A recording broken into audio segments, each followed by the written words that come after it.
A single Malayan soldier, Sergeant Adnan Saidi, fought an entire Japanese army with just 42 men. What if I told you the last stand of this 27-year-old hero was so brutal, so incredibly defiant, that it still sends shivers down the spine of anyone who hears it? This isn't a movie script. This is the Battle of Pasir Panjang, a bloody four-day clash in February 1942 that changed everything. Imagine this.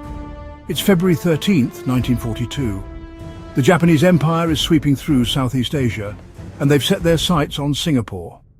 To get there, they have to take Bukit Chandu, or Opium Hill, a key defensive position held by Sergeant Adnan and his platoon number 7 of the 1st Malay Regiment. But the Japanese were smart. They didn't just attack. They wore British Indian Army uniforms, a cunning trick to sneak past the guards. But Adnan, with his eagle-eyed focus, spotted them. Their marching style was off. It wasn't the way British soldiers marched. He knew instantly it was a trap. What happened next was a chaotic, desperate struggle for survival. Adnan's men fought like lions, repelling wave after wave of attacks. The Japanese, furious at their failed ruse, launched a full-scale assault. The air filled with the sounds of machine guns and grenades.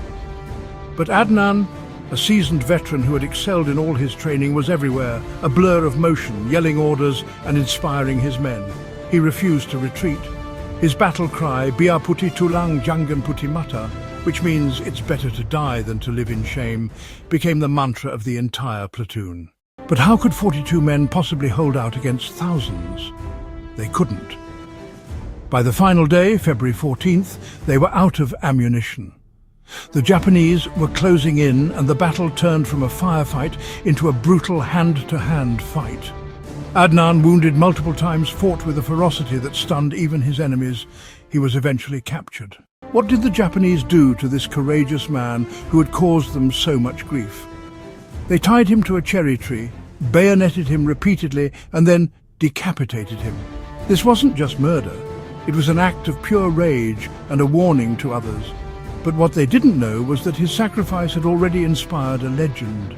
The Japanese victory at Pasir Panjang was complete, but they had won a hollow victory. The image of Sergeant Adnan, defiant to the very end, has become a permanent symbol of courage and resistance for Malaysians and Singaporeans. His story isn't just about a battle. It's a gut-wrenching lesson in honor, sacrifice, and what it truly means to fight for what you believe in, even when the odds are stacked against you. His last stand proved that a man's spirit can be more powerful than an entire army.